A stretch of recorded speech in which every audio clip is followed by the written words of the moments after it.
অনেক বছর পরে গ্রামে যাচ্ছি। ট্রেন লেট করেছিল। স্টেশনে নেমে দেখি শেষ বাস চলে গেছে রাত 9টায়। এখন বেজেছে প্রায় 10টা। গ্রাম 6 মাইল দূরে। কি করব ভেবে পেলুম না। কয়েকটা সাইকেল রিক্সা দাঁড়িয়েছিল, তাদের সাদাসাদি করলুম, কিন্তু এত রাতে কেউ অত দূরে যেতে রাজি হলো না। তখন হতাশ হয়ে একটা চায়ের দোকানে গেলুম চা খেতে।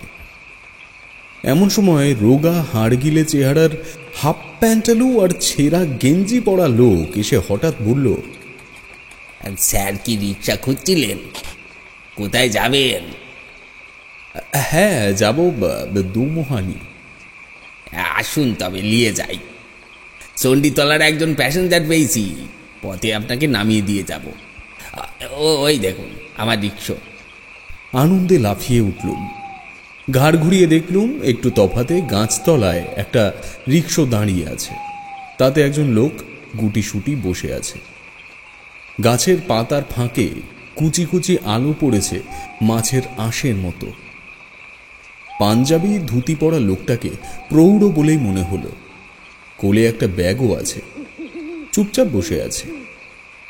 আমি শিগগিরই চা খেয়ে আসুন বলে রিক্সাওয়ালা চলে গেল। ভাড়ার কথা তোলার ইচ্ছে হলো না। যা চায় দেব। এমন বিশ্রী অবস্থায় কখনো পড়িনি। আর স্টেশনটা এমন অখাদ্য জায়গা, বাজার বা বসতি মাইলটাক দূরে। সেখানে গিয়েও যে রাতের আশ্রয় পাবো সে ভরসা নেই। চাওয়ালা আমার মুখের দিকে তাকিয়েছিল। এতক্ষণে বললে, স্যার এই ওদিকে রিক্সায় যাবেন না, এই বরং ওই সিংহ বাহিনীর মন্দিরে যান, ধর্মশালা আছে। আমি জানি হিন্দু মন্দিরে অথবা ধর্মশালায় আমাকে থাকতে হলে জাত উড়িয়ে থাকতে হবে। সেই মিথ্যাচারিতা সম্ভব নয়। তাই বললুম, থাক, কিন্তু ওর রিক্সায় গেলে ক্ষতি কি বলুন তো? চাওয়ালা চাপা গলায় বলল, আপনি নতুন লোক বলেই বলছি, ওহিদ ওর রিক্সায় মরা বয়। হেসে বললুম, মরা বয়? আমি ভাবলুম বুঝি চোর ডাকাত। না না, লোক খুব ভালো, তবে দোষের মধ্যে বেটা রিক্সায় মরা বয়, তাই চেনা জানা কেউ ওর রিক্সায় চাপে না। চাওয়ালা ফের ষড়যন্ত্র সংকুল গলায় বলল,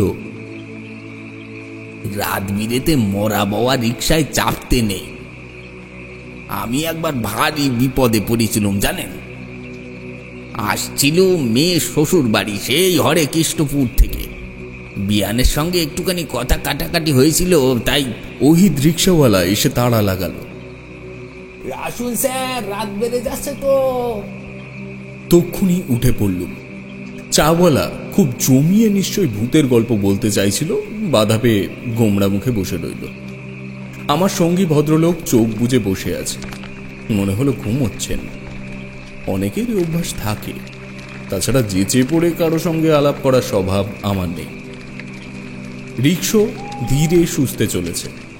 ওহিদ রিক্সাওয়ালা তেমন শক্ত সমর্থ জোয়ান নয়, তা ওর গঠন দেখেই টের পেয়েছিল। কিছুক্ষণ পরে কৃষ্ণপক্ষের ভাঙা চাঁদ উঠল। হালকা জ্যোৎস্না ছড়ালো পৃথিবীতে। এইসব সময়ে এই নির্জন রাতের পথে স্বভাবত ঘুম ঘুম আচ্ছন্নতা এসে যায়, কিন্তু ইন্দ্রিয় সজাগ রাখা দরকার।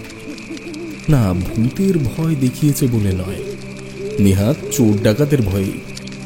ভাবলুম রিক্সাওয়ালার সঙ্গে গল্প করা যাক। তাই বললুম, ওহে, তোমার নাম বুঝি ওহিদ? রিক্সাওয়ালা জবাব দিল, হ্যাঁ স্যার। তুমি কোথায় থাকো? হরিণ মারা গোপাড়ায়, স্টেশনের ওপাশেই আমাদের গাঁ। বলে সে আকাশের দিকে মুখ তুলে হাঁ করে দম নিল। তারপর ঘাড় ঘুরিয়ে চাঁদ দেখে ফিরে বলল, বড় গাঁ স্যার, স্কুল, পোস্ট অফিস, থানা, হাসপাতাল সবই আছে। এরপর সে তার গ্রাম সম্পর্কে মোটামুটি একটা ভৌগোলিক, ঐতিহাসিক, রাজনৈতিক এবং অর্থনৈতিক বর্ণনা দিতে থাকল। লোকটির প্রতি আমার আকর্ষণ বেড়ে গেল। এই করে প্রায় মাইলটাক আসা গেল। তারপর বিমক্কা হাসতে হাসতে বলে বসলুম, হ্যাঁ, তুমি নাকি এই রিক্সায় মরাবো? ওহিত প্যাডেল থামিয়ে আমার দিকে ঘুরে ফাঁচ করে অদ্ভুত হেসে বলল,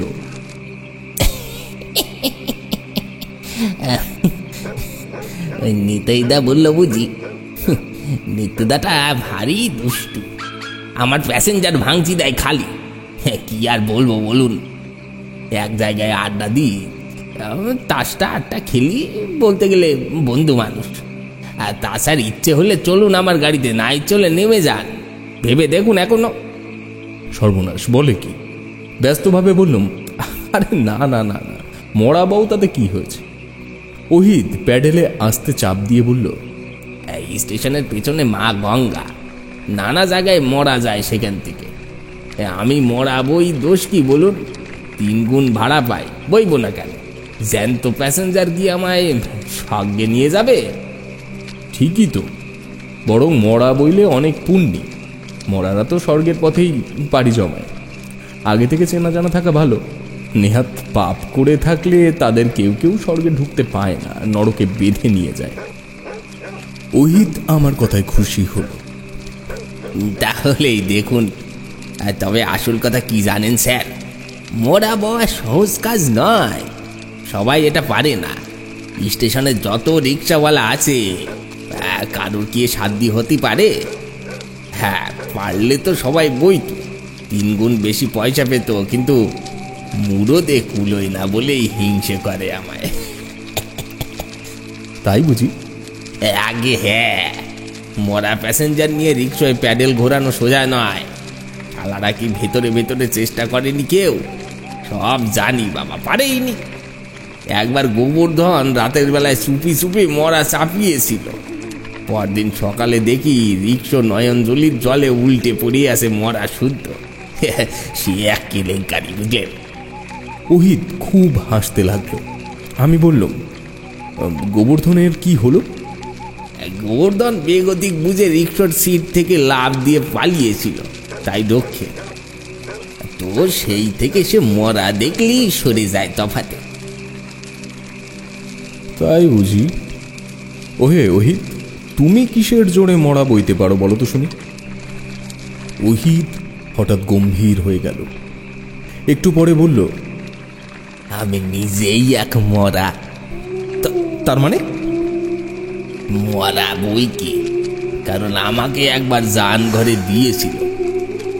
জানঘর? সে আবার কি? বলতে গেলে সে বড্ড দুঃখের কথা স্যার।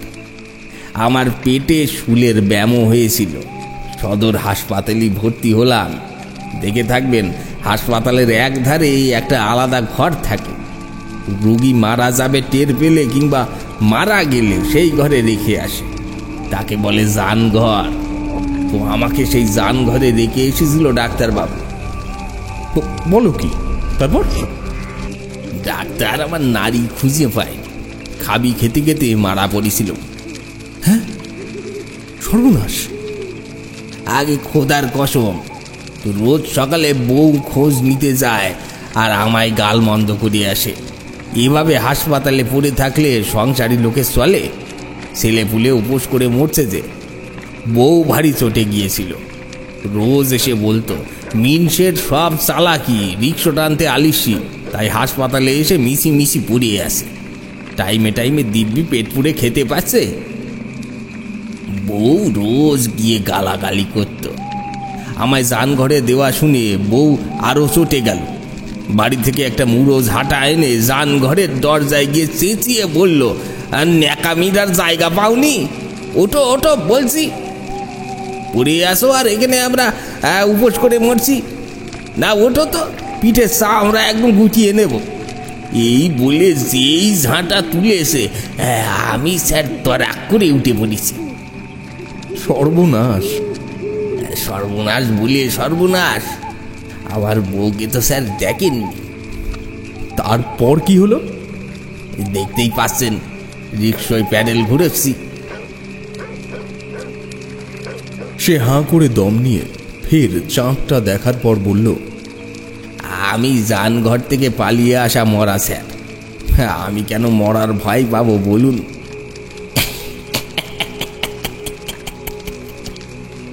সে ফ্যাঁচ করে অদ্ভুত হাসল। এবার এতক্ষণ তার মুখের একটা পাশ, একটা চোখ অবধি দেখতে পেলুম ফিকে জ্যোৎস্নায়। নীল ঝকঝকে ওই চোখ কি জ্যান্ত মানুষের! আমার গা ছমছম করল। এই সময় হঠাৎ দেখি আমার সঙ্গী যাত্রীটিও এতক্ষণে একটু নড়লেন এবং গলার ভেতরে খিক খিক করে হেসে উঠলেন। চোখও খুললেন। ভয়ে ভয়ে বললুম, কি হলো মশাই, হাসছেন কেন? ভদ্রলোক ভারী গলায় বললেন, কে জ্যান্ত কে মরা বোঝা ভারী কঠিন। আমায় দেখছেন, বলুন তো আমি জ্যান্ত না মরা? মরারা কথা বলে না, আপনি তো দিব্যি কথা বলছেন। বলে মশাই বলে, আপনি জানেন না, সে আলাদা কথা। বলে ভদ্রলোক ফের খিকখিক করে হাসতে থাকলেন। পাগল নাকি? নিজেকে বুঝি আপনি মরা ভাবেন? ভাববো কি মশাই, আমি যে সত্যি সত্যি মরা। বলেন কি? ওই যে ওহিদ বলল না, সে জানঘর থেকে পালিয়ে এসেছিল বউয়ের ঝাঁটার ভয়ে। আমিও আজ জানঘর থেকে পালিয়ে এসেছি, জানেন। আপনিও কি বউয়ের ভয়ে পালিয়ে এসেছেন? ভদ্রলোক জোর ঘাড় নেড়ে বললেন, আমার মশাই বউই নেই। তাহলে? ডাক্তারবাবুর ভয়ে।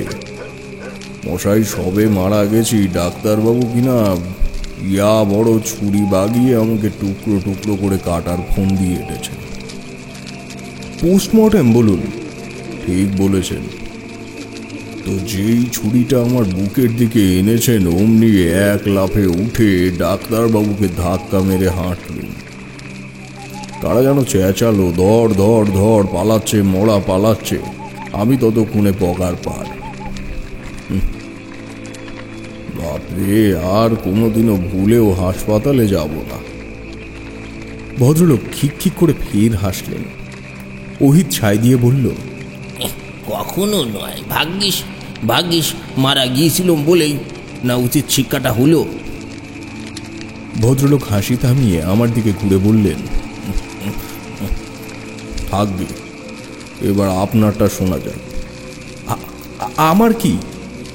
আরে লজ্জা কিসের মশাই, লুকো চাপা করে আর কি লাভ বলুন? এখন তো কোনো জ্যান্ত মানুষ নেই, প্রাণ খুলে বলে ফেলুন আপনি কিভাবে। কি মুশকিল, আমি হাসপাতালেও যাইনি, আপনাদের সেই জানঘর কিংবা যাই হোক না কেন সেখানেও ঢুকিনি। আমি যাচ্ছি অনেক বছর পরে জন্মভূমি দেখতে। ভদ্রলোক ধমক দিলেন, চালাকি হচ্ছে, আমরা মরা চিনি না। কিরে ওহিদ, বল না বাবা। ওহিদ ফ্যাঁচ করে হাসল। স্যারকে দেখেই চিনেছিল, নইলে কি আর নিজে গিয়ে সারতুম। রেগে গিয়ে বললাম, আরে আমি মরা নই, জ্যান্ত মানুষ, নাড়িটা চিপে দেখুন না। ভদ্রলোক গম্ভীর গলায় বললেন, ইরে ওহিদ, তাহলে কি ভুল করেছিস বাবা? ওহিদ জোর গলায় বলল, আমার ভুল হতেই পারে না, এক তাল মরা ঘেটেছি এত জীবনে। ভদ্রলোক হাত বাড়িয়ে বললেন, দেখি আপনার নাড়ি দেখি। বলে খপ করে আমার হাতের কবজি ধরে ফেলতেই টের পেলুম কি ঠান্ডা বরফের মতো তার হাত, আর চোখের ওই দৃষ্টি আবছা জ্যোৎস্নার জুলুজুলু আলোয় নীল দুই চোখের দৃষ্টি। হাত ছাড়িয়ে নিয়ে চলন্ত রিক্সা থেকে লাফ দিলুম, আছাড় খেয়ে উঠে পড়লুম। তারপর দিক বিদিক না দেখে দৌড় দৌড় আর দৌড়। পিছনে ওরা চেঁচাতে লাগলো, ধর ধর ধর ধর, পালালো। স্টেশনের আলো লক্ষ্য করে দৌড়চ্ছিল। হাঁপাতে হাঁপাতে যখন সেই চায়ের দোকানে পৌঁছলুম, বিজ্ঞ চাওয়ালা হেসে বলল, জানতুম, তখন নিষেধ করলুম, শুনলেন না। সোজা ধর্মশালায় চলে যান, সকালে রওনা হবেন, যান। স্টেশনে ট্রেন থামতে না থামতে যাত্রীদের মধ্যে হুলস্থুল বেঁধে গিয়েছিল। ভিড়ে ঠাসা কামরা। পেছন থেকে প্রচন্ড চাপ অনুভব করছিলাম। তারপর দেখলুম কেউ কেউ আমার কাঁধের উপর দিয়ে কসরত দেখিয়ে সামনে চলে যাচ্ছে, সেই সঙ্গে চেঁচামেচি চলছে। অবশেষে ঠেলা খেতে খেতে যখন প্ল্যাটফর্মে পড়লুম, তখন আমার উপর দিয়ে অসংখ্য জুতো পরা পা ছুটে চলেছে। অনেক চেষ্টার পর উঠে দাঁড়িয়ে দেখি অন্য সব কামরা থেকেও পিল পিল করে মানুষ বেরিয়ে স্টেশনের গেটের দিকে ছুটে চলেছে। রাগ করে লাভ নেই, কার ওপরেই বা রাগ করব। নিমেষে প্ল্যাটফর্ম নির্জন নিঝুম হয়ে গেল। কাঁধের ব্যাগ আর পোশাক ঝেড়ে ঝুড়ে রুমালে মুখ মুছলুম। ট্রেনটা হুইসেল বাজিয়ে আস্তে সুস্তে চলে গেল। সেই সময় হঠাৎ মাথায় এলো ট্রেনে ডাকাতি হচ্ছিল সম্ভবত, তাই অত সব যাত্রী প্রাণ ভয়ে ট্রেন থেকে ঝাঁপিয়ে পড়ে পালিয়ে গেল। এতক্ষণে ভয় পেলুম। রাত 8টা বাজে। প্ল্যাটফর্মে আর স্টেশন ঘরে আলো জ্বলছে। গেটে মানুষজন নেই। সেখানে গিয়ে একটু দাঁড়ালুম। ডাকাতরা ট্রেন থেকে নেমে স্টেশন ঘরে ঢুকে হামলা করেছে কিনা দেখবার জন্য উকি মারলুম। না, স্টেশন ঘরে উর্দি পরা এক ভদ্রলোক চেয়ারে বসে চোখ বুজে ঝিমুচ্ছিলেন। তাকে বললুম, একটা কথা জিজ্ঞেস করতে পারি? তিনি চোখ না খুলেই বললেন, পারেন, তবে আপনার বড়াতে হরির হোটেল আছে। অবাক হয়ে বললুম, হরির হোটেল মানে? এই তল্লাটে নতুন এসেছেন, যাবেন কোথায়? কাঞ্চনপুর। এখানে কার বাড়ি যাবেন? একটু বিরক্তি হয়ে বললুম, সেখানে আমার বন্ধুর বাড়ি। রেলকোট পরা ভদ্রলোক এবার চোখ খুলে একটু হেসে বললেন, আপনার বন্ধু আপনাকে এখানকার হাল হদিস কিছুই জানাননি দেখছি। তা কি আর করবেন, হরির হোটেল এখন আপনার ভবিতব্য। কথা না বাড়িয়ে বললুম, গেটের টিকিট নেওয়ার লোক নেই, টিকিটটা নেবেন কি? টিকিট কেটেছেন? তা এই তল্লাটে নতুন প্যাসেঞ্জার, টিকিট কাটবেন বই কি? এই ইচ্ছা হলে দিন, না হলে দেবেন না। বুঝলুম এই ভদ্রলোকই স্টেশন মাস্টার। মাথায় হয়তো ছিট আছে। টিকিটটা ওর সামনে টেবিলে রেখে বললুম, আচ্ছা এবার বলুন তো, অত সব যাত্রী ট্রেন থেকে ওভাবে মরিয়া হয়ে নেমে দৌড়ে পালালো কেন? আজ যে শনিবার, তাতে আবার ট্রেন 4 ঘন্টা লেট। বুঝলাম না। বুঝতে পারবেন, গেট পেরিয়ে নিচে চত্বরে যান। গেট পেরিয়ে গিয়ে দেখি কয়েক ধাপ সিঁড়ির নিচে একটা খোলামেলা জায়গা। এক প্রান্তে কিছু দোকানপাট। অস্পষ্ট জ্যোৎস্নায় লক্ষ্য করলুম চত্বর একেবারে জনহীন। আমার সহকর্মী ও ঘনিষ্ঠ বন্ধু নির্মল বলেছিল, স্টেশন থেকে নামলেই বাস, সাইকেল রিক্সা বা এক্কা ঘোড়ার গাড়ি একটা কিছু পেয়ে যাব। কিন্তু কোথায় তারা? একটা চায়ের দোকানে আলো জ্বলছিল। সেখানে গিয়ে বেঞ্চে বসে বললুম, পরের বাস কটায় দাদা? চাওয়ালা আমার দিকে তাকিয়ে মুচকি হেসে বলল, বাবু মশাইয়ের আশা হচ্ছে কোত্থেকে? কলকাতা। ঠিক ঠিক, তা যাওয়া হবে কোথায়? কাঞ্চনপুর। পরের বাস কখন আসবে? বাবু মশাই, এই রাত্রিরে আর বাস আসবে না, আসবে সেই ভোরবেলা। কেননা রাত্রিরে তো এই স্টেশনে আর কোনো ট্রেন থামে না। সাইকেল রিক্সা বা এক্কা গাড়ি? চাওয়ালা হাসল। আগে না, খামোকা কেন রাত্রিবেলা ওরা আসবে? বাবু মশাই, আপনি বড় ভুল করেছে। আসবার সময় দেখেননি সোনাগঞ্জ জংশনে হঠাৎ ট্রেনের কামরায় বেজায় ভিড় হয়েছিল? মনে পড়ে গেল। বললুম, তুমি ঠিক বলেছ, কামরা একেবারে ফাঁকা ছিল। হঠাৎ ওই জংশনে ভিড়ের চাপে কোণঠাসা হয়ে গিয়েছিল। ব্যাপারটা হলো, এ তল্লাটে অসংখ্য লোক সোনাগড়ে কলকারখানায় চাকরি করে। তারা প্রতি শনিবারে বাড়ি ফেরে, রোববারটা কাটিয়ে আবার সোমবার সোনাগড় যায়। আপনি যদি ট্রেন থেকে নেমেই ওদের সঙ্গে দৌড়ে আসতেন, তাহলে হয়তো বাসে বা সাইকেল রিক্সা নয়তো ওই এক্কা গাড়িতে ঢুকে যেতে পারতেন। হ্যাঁ, সহজে পারতেন না, একটু কষ্ট করতে হতো, এই যা। এবার ব্যাপারটা বুঝতে পারলুম। নির্মলের ওপর ভারী রাগ হলো। এই ব্যাপারটা আমাকে তার কুলে বলা উচিত ছিল, কিন্তু আর রাগ করে লাভ নেই।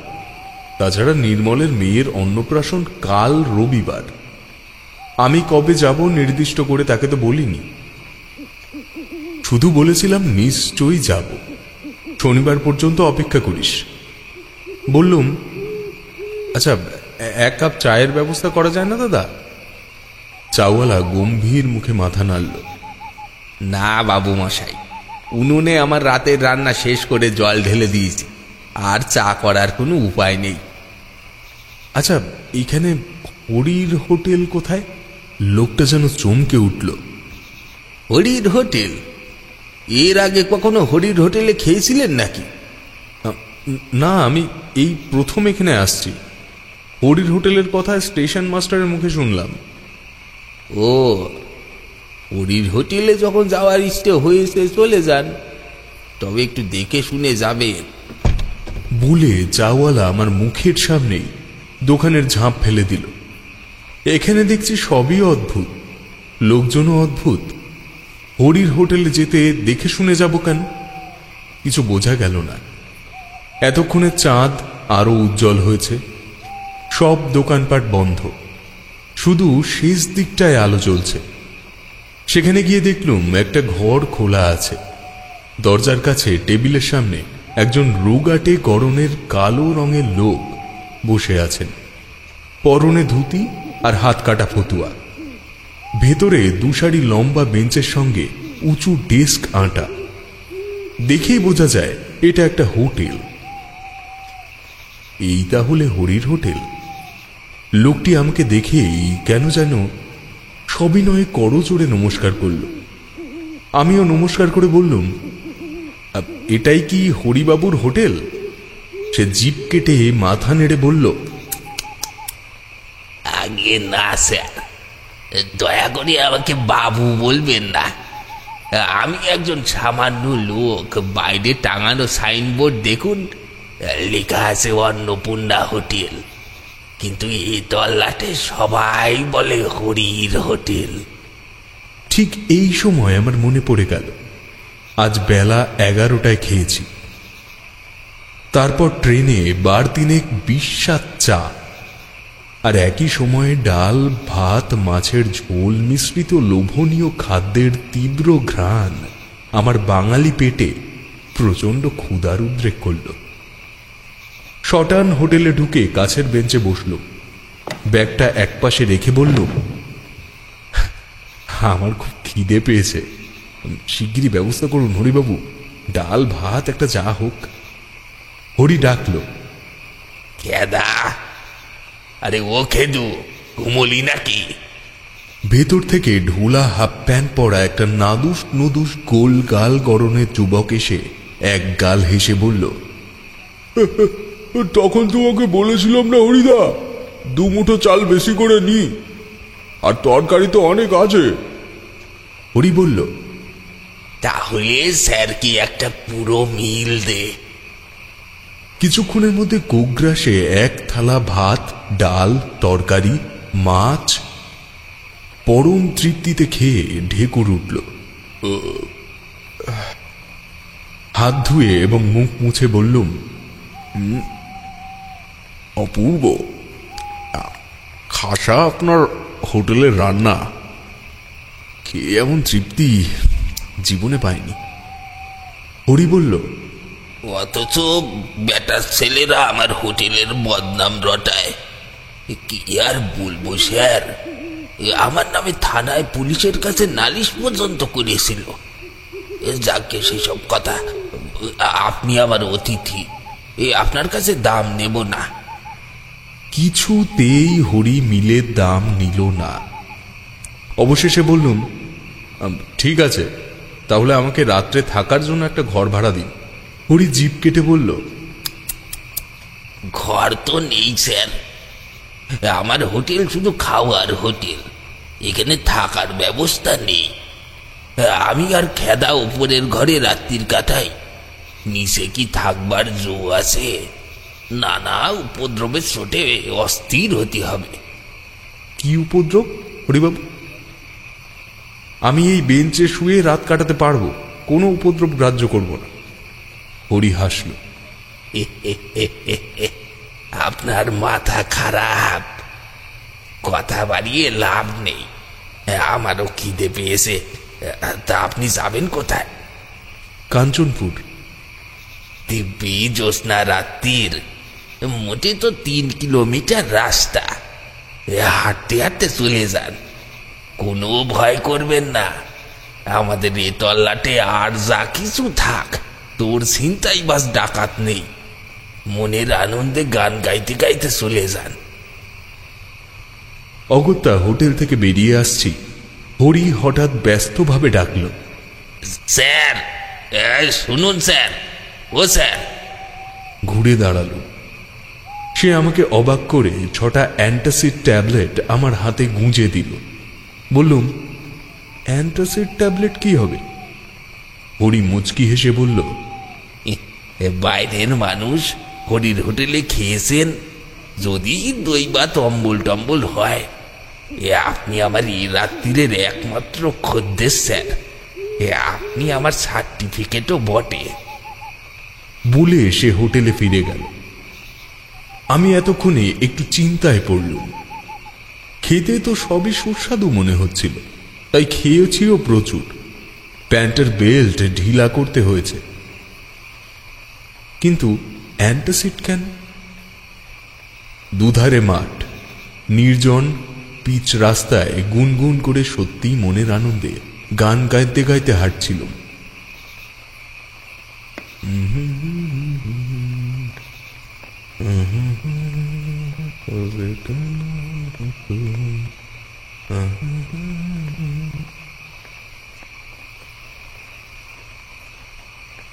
জ্যোৎস্নায় চারিদিক বেশ স্পষ্ট। কিছু দূর চলার পর মনে হলো পেট বেজায় ওজনদার হয়ে উঠেছে। তখন 2টো অ্যান্টাসিড ট্যাবলেট মুখে পুড়ে চুষতে থাকলাম। আরো কিছু দূর হাঁটার পর পেটের ওজন কমেছে মনে হলো। সেই সময় নেহাত খেয়াল বসে একবার পিছু ফিরে দেখি, আমার পিছনে কেউ হেঁটে আসছে। একজন সঙ্গী পাওয়া গেল ভেবে দাঁড়িয়ে গেল। অমনি সেই লোকটাও দাঁড়িয়ে গেল। বললুম, কে? কোনো সাড়া এলো না। একটু ভয় পেয়ে গেলুম, ছিনতাইবাজ বা ডাকাত নয় তো। চলার গতি বাড়ালুম। তারপর এক অদ্ভুত ঘটনা লক্ষ্য করলুম। যতবার পিছনে তাকাচ্ছি দেখছি জ্যোৎস্নায় কালো রঙের মূর্তির সংখ্যা বেড়ে যাচ্ছে। রাস্তার দুপাশের মাঠ থেকে 1-2 করে আরো লোক এসে সেই ছায়া মিছিলকে বাড়িয়ে তুলছে। অবশেষে ঘুরে দাঁড়িয়ে চেঁচামেচি করে বললুম, তোমরা যেই হও, আমার কাছে ডাকাতি করার মতো মালকড়ি নেই। বন্ধুর মেয়ের অন্নপ্রাশনে উপহার দিতে কিছু পুতুল আর জামা কিনেছি। নগদ টাকা করি যা আছে তা তোমরা কেড়ে নিয়ে ভাগাভাগি করলে প্রত্যেকে একটা আদুলির বেশি পাবে না। কাজেই তোমরা কেটে পড়ো। আশ্চর্য ব্যাপার, কালো কালো মানুষের দল স্থির দাঁড়িয়ে আছে। তারপর আবার কিছুটা হেঁটে গিয়ে ঘুরে দেখি তারা সমান দূরত্বে আমাকে অনুসরণ করছে।